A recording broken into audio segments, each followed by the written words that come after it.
Are you praying to God about this? And he said, I am. And I said, okay. And I stopped for a second. I thought about it. And I said, I think you might be praying about the wrong things. And he's like, what do you mean? I said, well, when you start praying for yourself, that's not what God wants. Welcome to another episode of Kaizencast, Small Steps, Big Changes. Our mission at Kaizencast is to overcome adversity, overcome addictions. Helping others is really what we want to focus on, and actually bring a little spiritual life into our lives.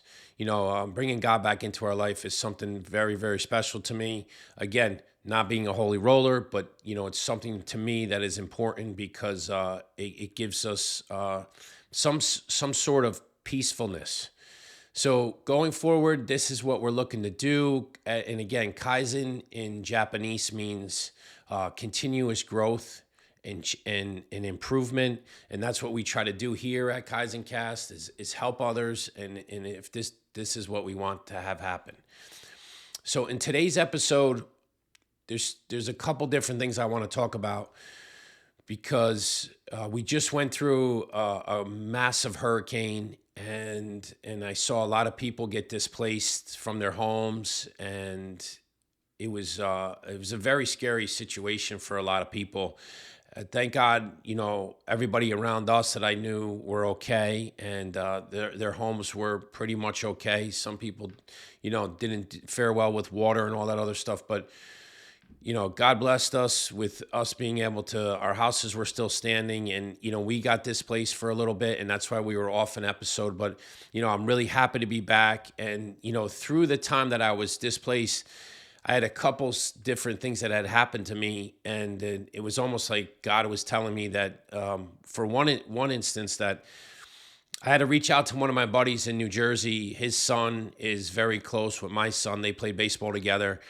He's currently at Virginia Tech playing baseball, and he has an opportunity to be one of the starting outfielders this year. And I know I've watched him play, and he's a fantastic ball player, and he reminds me a lot of myself in his demeanor, the way he goes about things, and the way he attacks the game and the way he attacks life. He's a winner. He's a champion.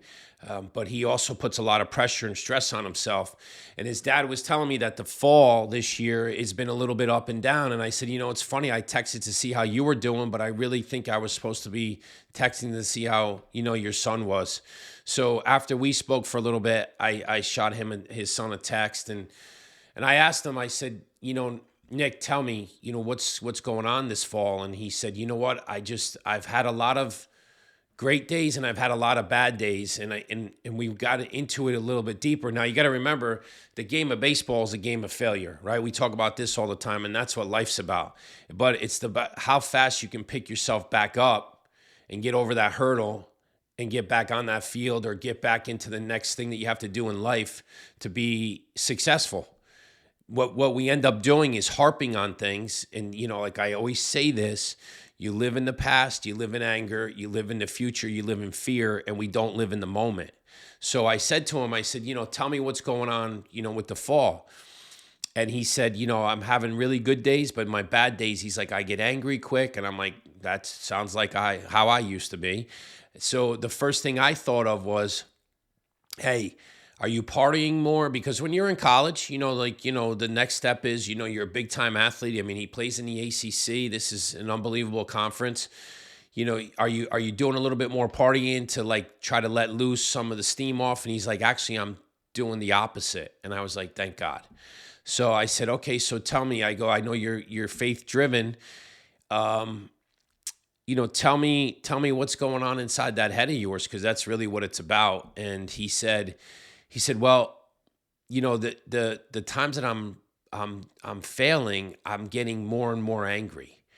And I was like, yeah, I can relate to that, because I feel like, we as alpha men, or anybody that's alpha, want to succeed and lead the right way, and we want to be able to win. It's almost like you're checking a box to not check the box, but almost you're putting a notch in your belt to be, the winner that you want to be. And sometimes we put too much pressure on ourselves to be that person.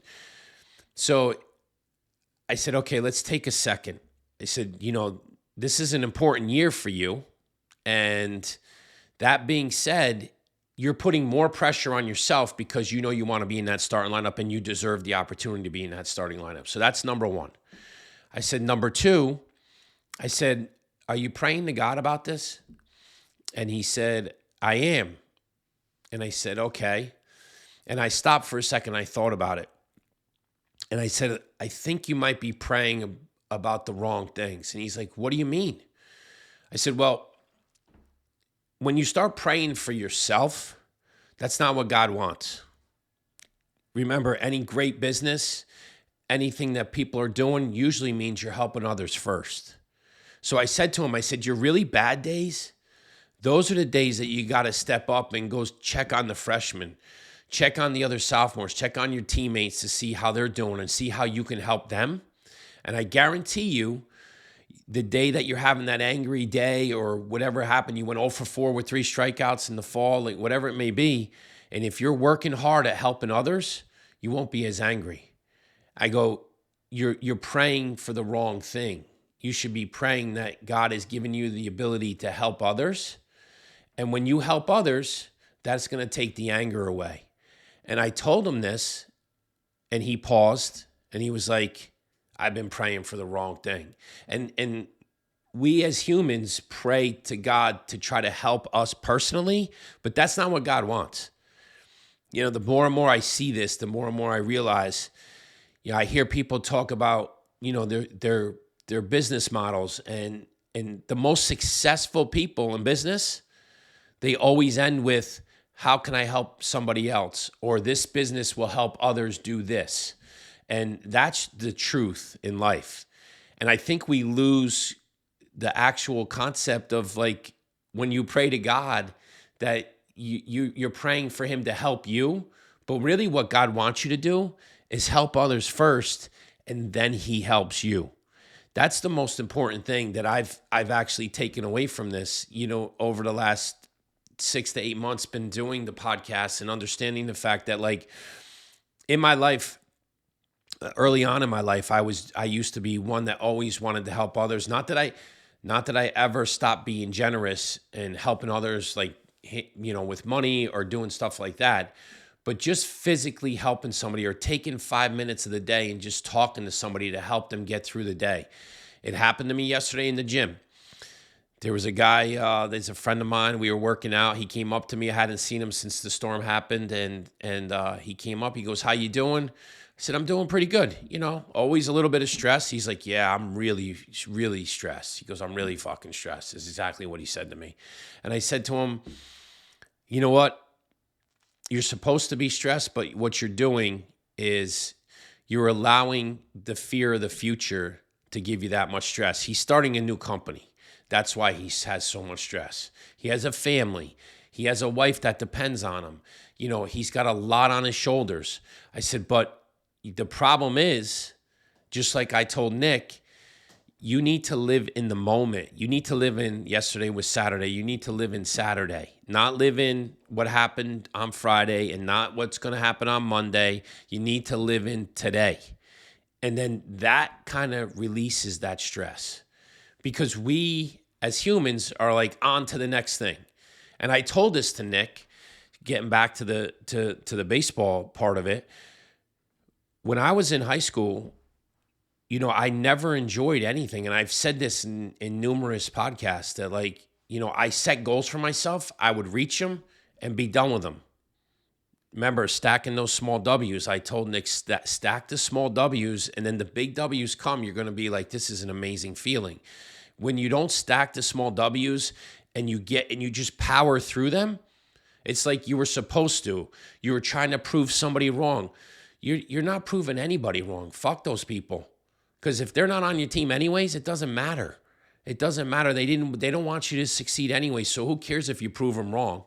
Because they weren't part of what you were supposed to be doing.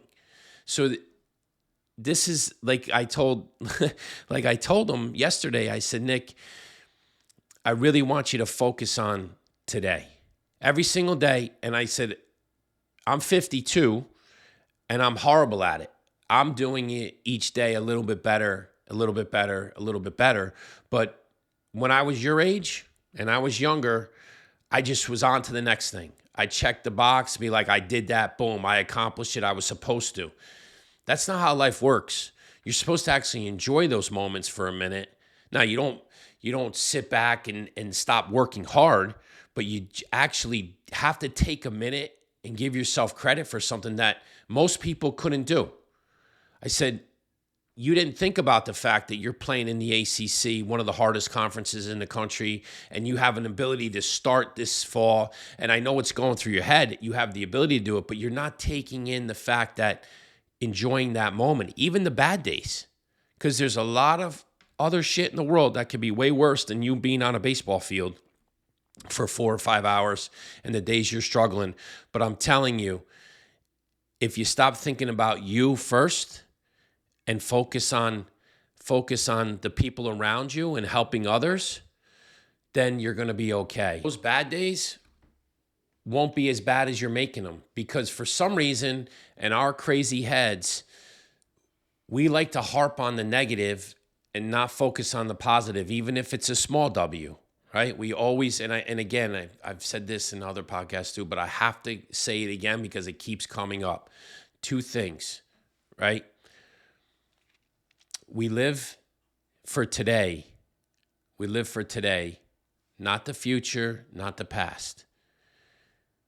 So my conversation with Nick actually, I think, went very well. He was happy that we, discussed these things. And it actually, for me, I say this all the time, for me, when I'm able to do something like that, because I couldn't listen when I was that age. I stopped listening because I thought I knew everything.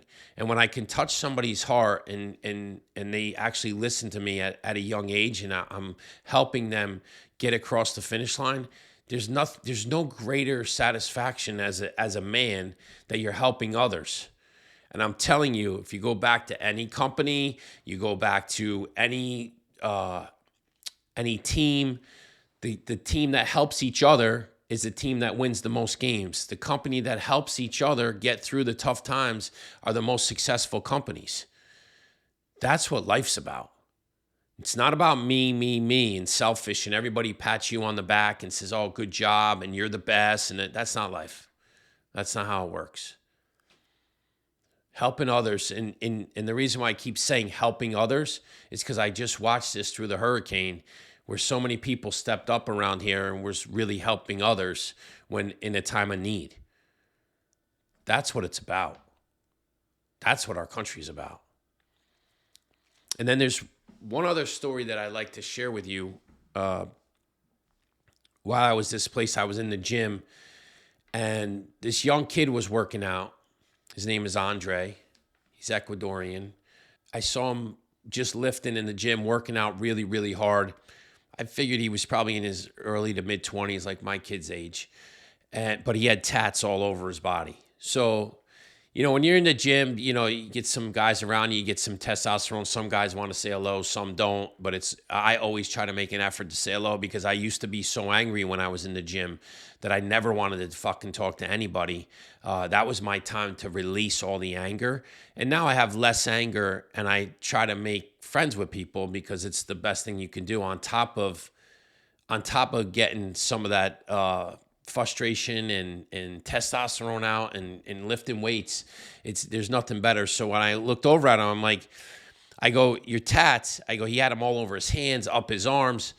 I go, you started with one, and I know the answer to this, and it never stops at one. And then he started laughing. He goes, well, what's crazy? He goes, my first tattoo I got when I was 12. And I was like, holy shit, 12 years old. So he goes, yeah. He goes, I had a rough childhood. And I was like, wow. I go, I guess we were supposed to meet today and talk about this, because, I have a podcast, and this is the stuff that I kind of talk about. And, I screwed up in my life, and now I'm trying to help others. And I'm like, you mind sharing your story? He goes, no, I'd love to. He goes, it's funny, you walked in with your 2 sons to the gym, and he goes, he touched my heart, because he goes, I wish I had a dad like you. He goes, he didn't even know me. And he said that, he goes, I saw the presence you had in the gym and the way you handled yourself with your boys. He goes, I was 12 years old and both my parents were gone. He goes, my father was in and out of prison. He goes, my mother ran off with somebody else.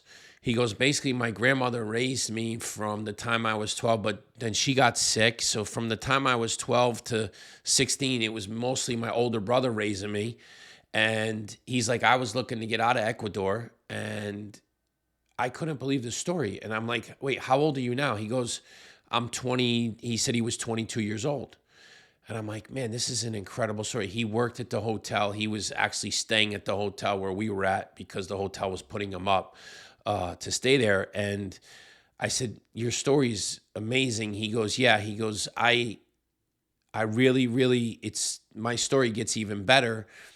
He told me that at 16, he came over to America with his brother. And then he, at 17, went back to visit some family. And when he was in Ecuador, some lady, and again, I think he was drinking and he, not so much drug use, like heavy drugs, maybe smoking weed. Not that weed isn't a drug, but he said, I was just in a bad place. He's like, I just was, going down the wrong path. And he goes, I met this lady. I don't know if it was in a bar. I can't remember, but I think it was. And she turned to him and she said, you know what? When you get back to America, God's going to bless you and touch your heart with something. And I was like, whoa, that's heavy shit. And he was like, yeah. And he goes, the crazy thing is, he goes, I got back to America and this random gentleman came up to me and gave me a verse from the Bible. And he was like, what the hell's going on? Like, and he was like, that moment on, literally that moment on, he said he quit drinking. He said he brought God back into his life. And I said, this is amazing that we're talking to each other today because I did the same type of thing. It took me a long time to realize that God was not in my life. He's always been in my life, but I threw him out of my life when I got very angry and upset with what had happened to me. Again, what a selfish way to live your life, right? Like, I mean, this poor kid, 12 years old, didn't have, my parents were unbelievably supportive. They were the best. They put food on the table every single day. I got everything I ever needed and ever wanted. Talk about a spoiled asshole brat I was, to think about that and then not have God in my life anymore. And this poor kid, he was basically on the streets. And when he got back to America, this man said that to him, and he was a stranger. Like, the story is just incredible. And he has since turned his life around. He still lives with his older brother, but he has a great job. And it's funny, he said, I get in the gym every day. That's the other part about it. We talk about health, wealth, and relationship, guys. Getting in the gym, you meet the coolest people in the gym. You really do. And you're there for all the same reasons. So you never know. Like, I run into these different people in the gym, and this kid, 22 years old, 23, whatever he was, didn't have parents. No parents. Like, basically raised himself. His older brother, who was, I guess 4 or 5 years older than him, was basically raising him. Like, and I'm thinking to myself, God, I think I have it hard sometimes. Oh, the last 3 years has been hard. It's bullshit. It's not. We make it hard on ourselves. We do that. And for whatever, we throw these pity parties and, do all this shit and, things are going to... Listen, not everybody's going to love you. I know that as I get older. And I thought that, with my personality, that I always wanted people to always love me and I'd have all these millions of friends. And it's not how life works. Your circle is small. And the people that love you, that's why the circle's small. The rest of the people are acquaintances. They're not friends. But when you run into these people that have lived such a harder life than you and you think your life is tough, not even close. So that's why I said I kind of put the two stories together, because Nick is he comes from an unbelievable family. His dad is an amazing person. Mom, they've done a great job raising him because he's going to be a super successful young man when baseball ends for him.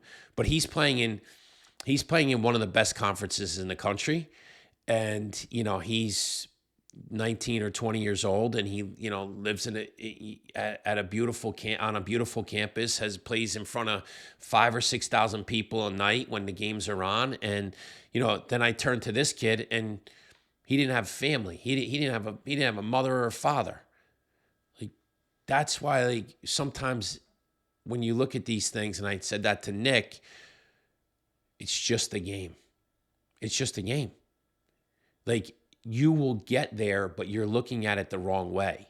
And I wish I had somebody telling me that, when I was their age, because I was so goal driven, so driven by proving everybody wrong. And it's not about proving everybody wrong. It's about how you're helping people along the way.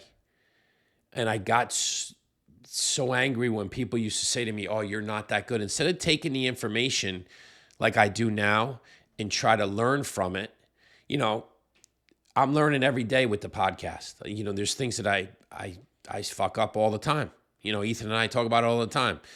But at the end of the day, I'm still going to do this because it helps me, it helps other people, and we're growing, and it's going to get better. And that's the only thing. We got to keep going after this thing, and we got to keep working hard at it. But I just want everybody to know that, it's nothing's easy in life. Nothing. So the days that he's having the tough days on the field, that kid was eating like crusty old peanut butter sandwiches that he could barely get his hands on. Like, so there's like different levels of like how hard things are in life. And if you take a step back, just like the kid I told him in the gym, I was like, you know what? Life's not that bad. Your family's healthy. Your house is good. We just went through a massive hurricane. You have a lot of stress because you're trying to become super successful, and it'll happen. But we want everything yesterday because, again, the instant gratification part of our life. To build off of this, another person sent me a TikTok, and it said, if you're doing a podcast, the people after the first 20 episodes quit. The podcast doesn't take off until you've done 400 episodes. You think people have the grit and determination to do 400 episodes? I'm gonna. Most don't, though. Because I know if I can just help, and I know when I talk to people and they listen and they put my podcast on every time I say something and I get one more follower or one more listener, that's all I'm looking for, because I want to help people. Because I have to keep telling myself this isn't about instant gratification. This isn't about making millions of dollars. This is about helping others first, because there's a lot of shit out there that people are going through, including myself. And the reason why I can talk about it all is because I did it all. What do you want to talk about? The health, I was 300 pounds. Wealth, made millions of dollars, lost it all. Haven't made money in 3 years. What? Relationships, fuck those up too. Because I was concerned about one thing, me. Now I see things differently. And I apologize to my kids all the time about that. I'm sorry that, dad wasn't around as much. I'm sorry that my temper was short. But I'm learning. I'm getting better. And my oldest son said that to me. He goes, "Pops," he goes, "you're 100 times better than you were 10 years ago. So I got to be doing something right." I go, "I used to be 300 pounds. Now I'm 220. I mean, thank you very much. And I'm happy. I wish I never stopped working out, though, because, I probably would have had a lot more clearer thoughts down the road. But this is part of bringing God back into my life and kind of pushing the devil away, because, it's funny.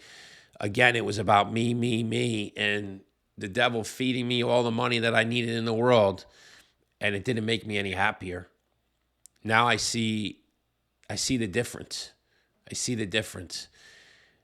I really do. It's crazy, because to think about one other last thing, and I know I jumped around a little bit today just because I'm excited because I haven't been on camera in a little bit, but like this is something that I'm really passionate about. But last week or last 2 weeks, we've had Josh on, the retired Major League Baseball player.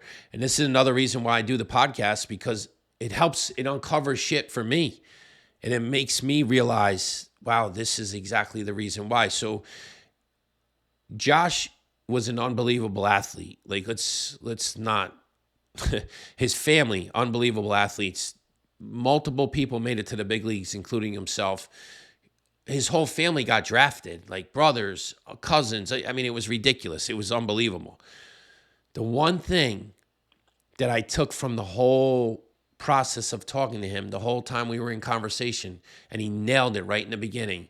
He told me, he said, there's so many guys that come out of baseball that have some kind of addiction because they lost their identity of what they were going to be because they worshiped baseball. He goes, I never worshiped baseball. He goes, I loved it. He goes, but I knew it was just a game. And I was like, wait. Say that again? Because it says it in the Bible. And he's like, yeah, I never worshiped the game. He goes, I loved it. And he goes, I knew it would be over at some point at a young age. And, he played until he was 40, which is old considering, baseball, usually you're done in your mid-30s or even sooner. But he played till he was 40, and he's like, I knew my career would end and I'd have to, figure out my next step in life.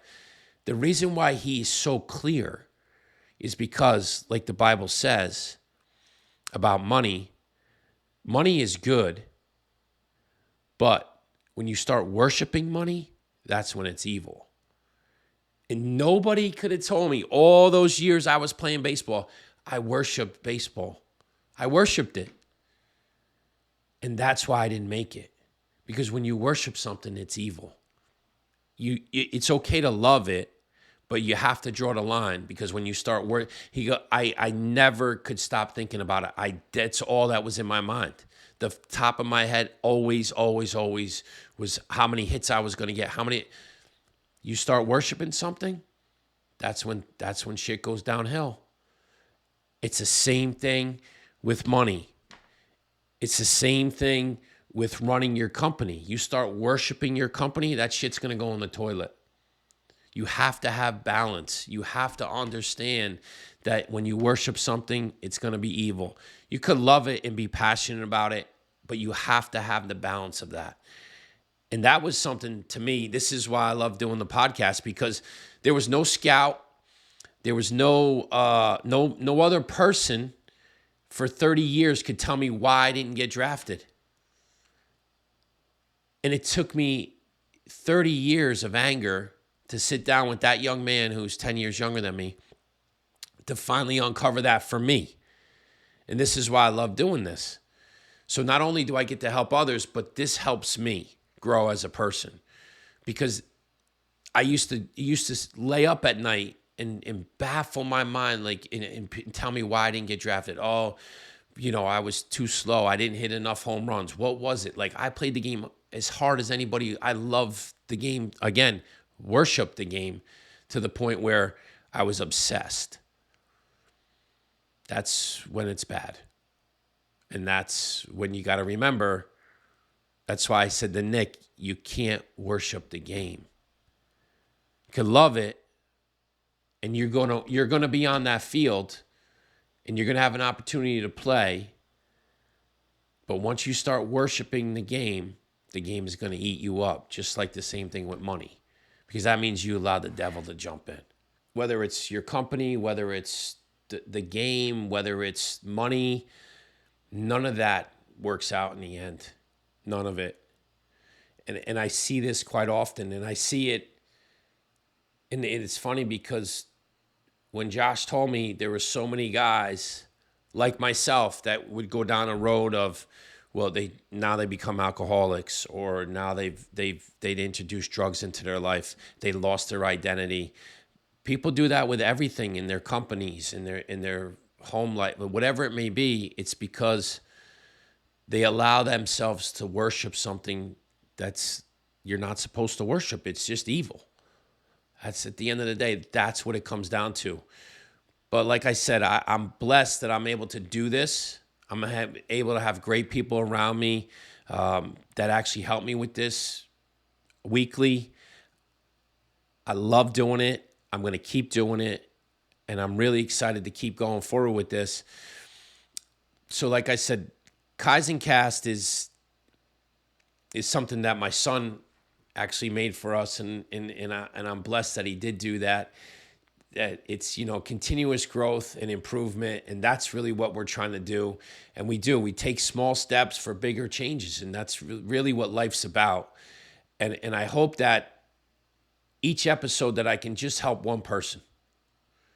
It's so important. When you pray tonight, don't pray that I want to hit the lottery, or don't pray that I want to make sure that I'm not going to get sick. No, you want to make sure that your family doesn't get sick. You want to make sure that you can help others. Wake up and say, you know what, God, please let me wake up tomorrow and let me help somebody else out, because somebody else is going through a tougher time than me.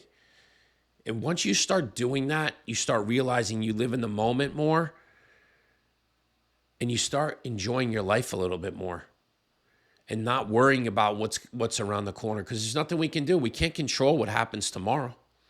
I may get hit by a bus walking down the street. Who knows? When God says it's time to go, it's time. That's it. But until I'm on this earth, I'm going to keep making a difference.